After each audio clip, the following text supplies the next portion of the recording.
For $30,000, what kind of fun car can you get? Stick around and let's talk about it.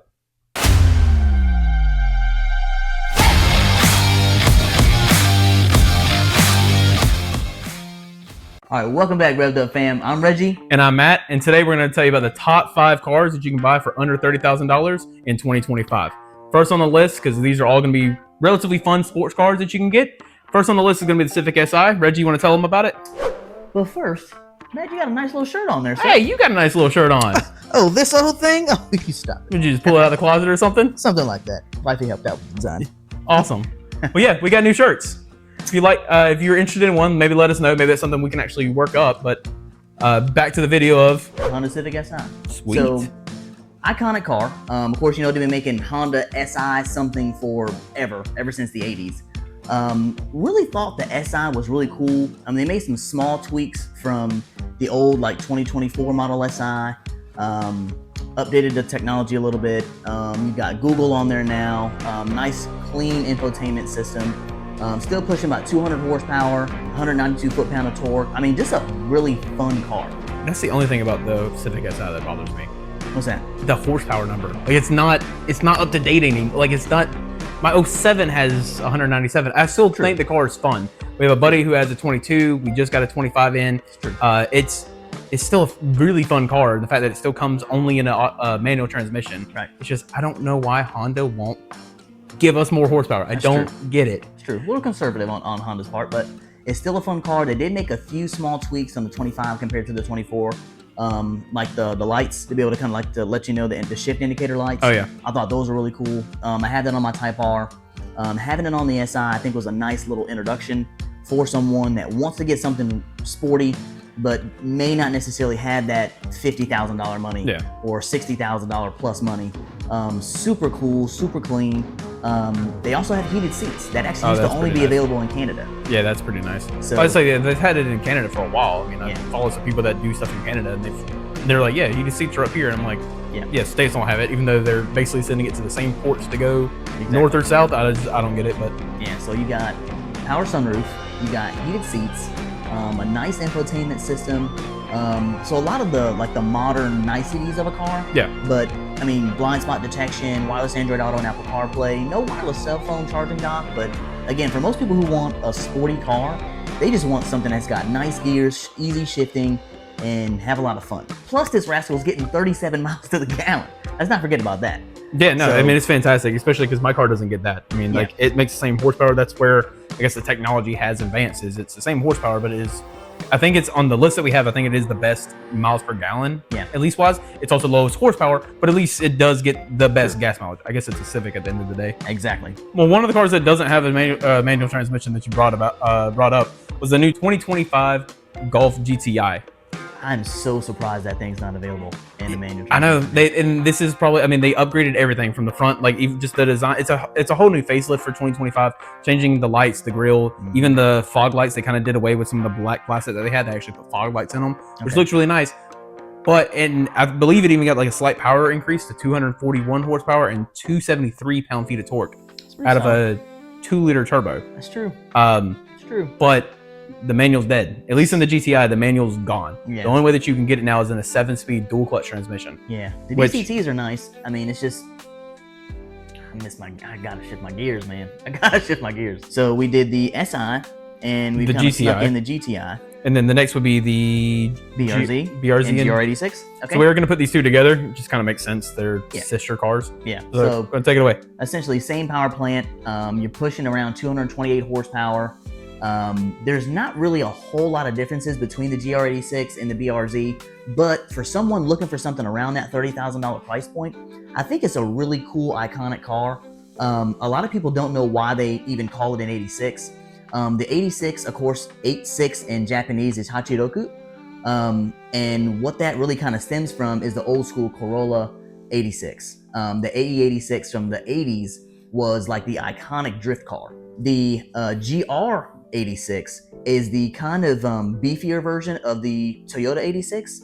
So Matt was actually the first person to tell me about what the whole GR thing was about. So I'm gonna actually let you take it away. I know what GR stands for, but I just think that it was a really good explanation in terms of how you put it. it's been a while since I told you that explanation, but and then might be butchered a little bit, but essentially, Mr. Toyota is what I'm going to call him. I don't know his correct name. Like Oki or something like that. His son loved racing to the point where he would take some of his father's Toyota Corollas and Toyota cars in general, and they made a racing team. The racing team's name was Gazoo Racing, GR.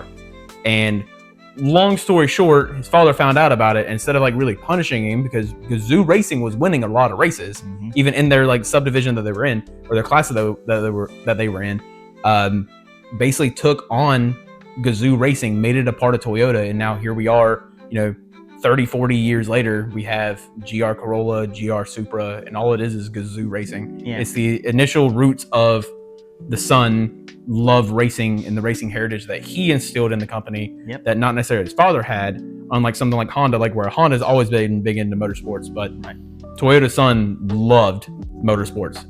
And he is now the president of Toyota. But the GR86 is cool.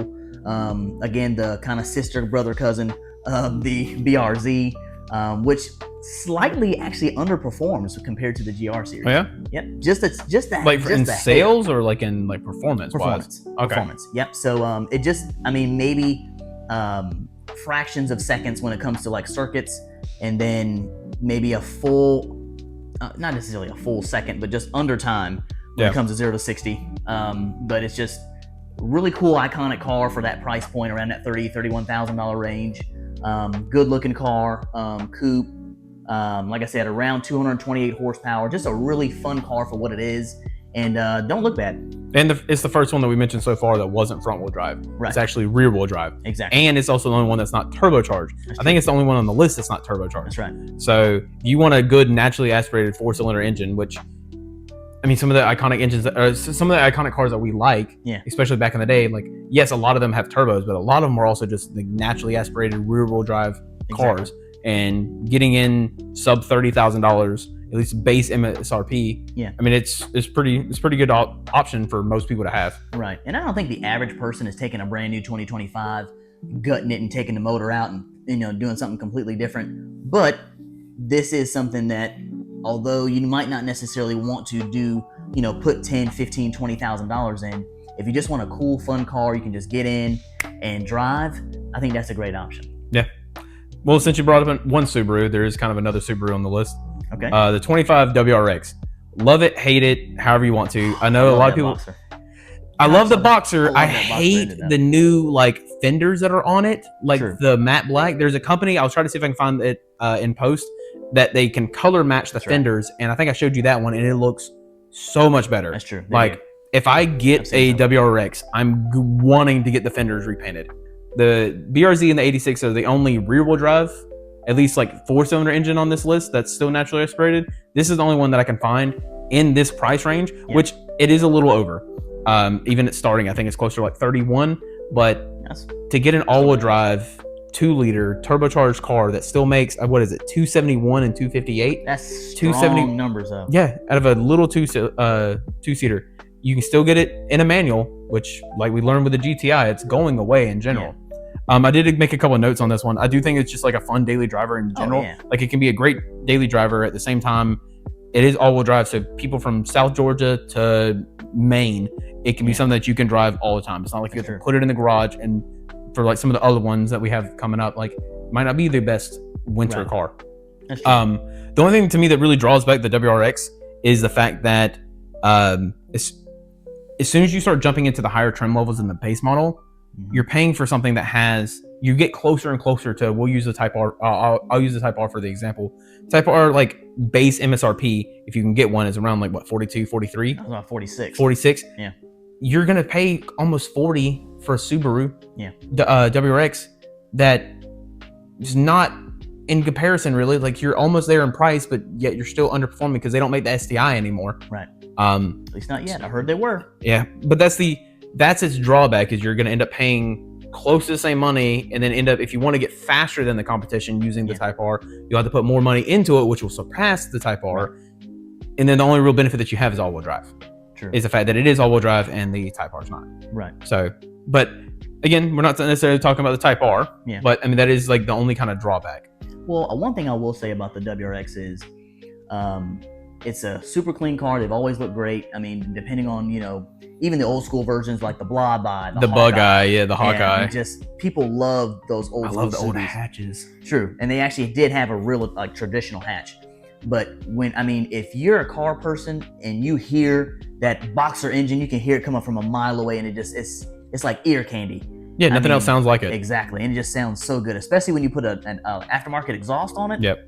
It just sounds amazing. You just got to keep the unequal length headers. Yeah. As long as you keep that on there. That's true. Because I think that's what they did with a lot of the newer Subarus, that they started going to equal length headers, which kind of drowns out some of that noise that we're used to hearing. There's another the Boxer engine is part of it, but it's because of the way the Boxer is set up. The headers are set up a certain way, so that's why we hear that, like, you almost hear it like you can hear each individual like piston firing. Like it just sounds real throaty and strong.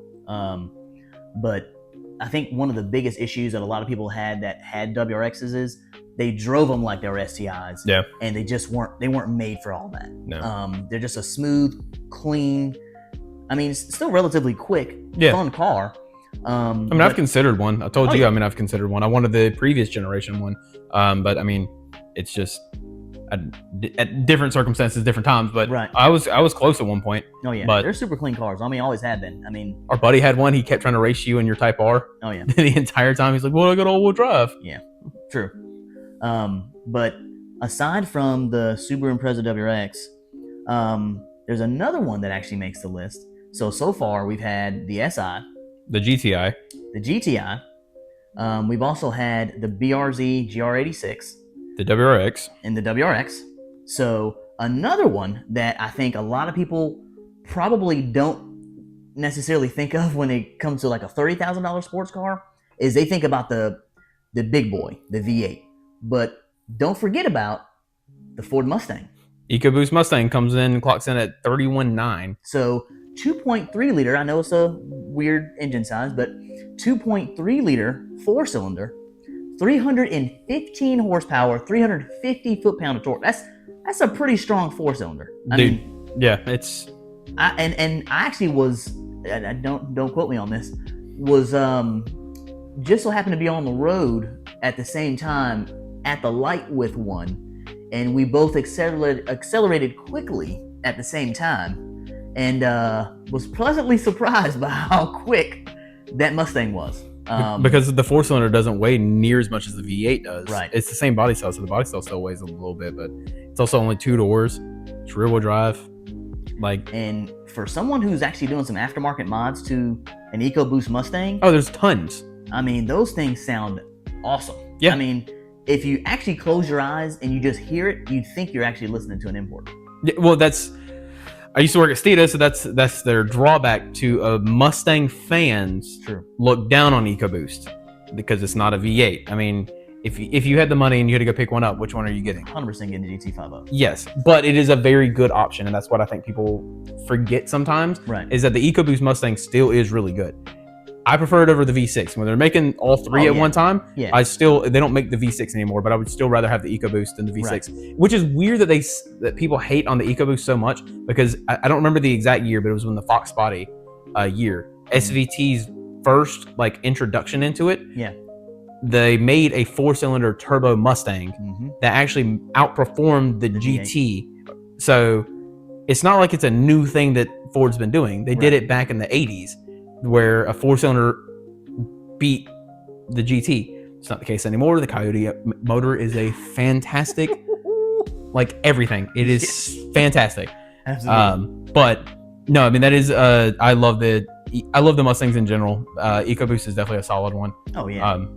My grandma drives one, which is probably not helping everybody here, but she does have an EcoBoost convertible, black on black, convertible EcoBoost Mustang. But whether you're driving 315 horsepower EcoBoost Mustang or a 200 horsepower Civic, for around that $31,000 price point, I think there's still that hope of, you can still go out and get something fun. You can still have something that even if you don't know how to drive a stick, you can still get a 10-speed automatic Mustang and still have tons of fun.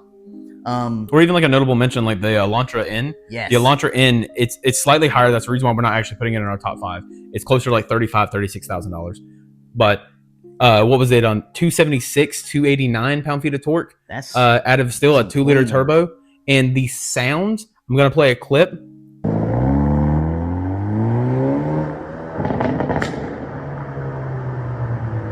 The sounds this thing makes, all the burbles, all the pops on a factory like exhaust. Yeah. It sounds amazing.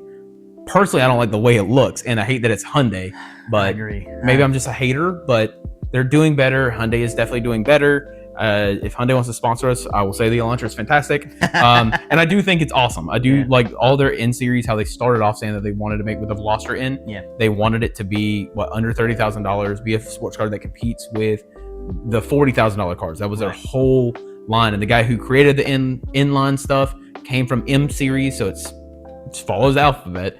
It started with M, now it's N, and now Hyundai has it. So I mean, it's got a lot of like German like mindset behind it of how they're doing stuff. But I mean, it is a notable mention because I do think it's a fantastic car.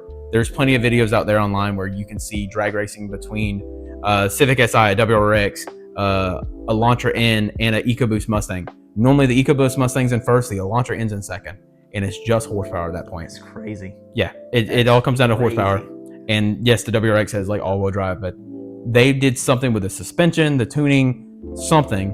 And I mean, there's the looks to me they're subjective. I don't like the grille that's on it because it's like way too much black. Yeah. But at the same time, like I love the spoiler. Like I love the way the rest of the car looks. If you just put your thumb over like the hood of it or the grill of it, I think the car looks beautiful. They have some funky colors too. I mean, you've got like that like powder blue with that red line, and I love it though. I'm glad they bring back powder colors. I'm tired of white, black, gray, and silver. That's true too. Like you see a red car, no one likes it anymore, and it's like, at least it's something different than white, black, gray, and silver. True. So you own a white car or two white cars and a black car? Yeah. I mean, I own a black and a red car. True. I mean, I think there's something to be said about a car that looks great, but there's also, and this could be another video for another time, cars that look fast but are not. There's gonna be some hater in the comment section being like, everything on this list. So, hey, but like I said, for around $30,000, those are some clean choices. Tell us what you guys think. We appreciate you guys watching. If you know someone who's a car person, whether it be a car guy, car gal, please feel free to share the video, like and subscribe. We're trying to get our counts up, trying to share more videos. If you guys have any questions, any comments, any concerns, any ideas for the future, let us know. Until next time, guys, have a good one. Peace. Peace.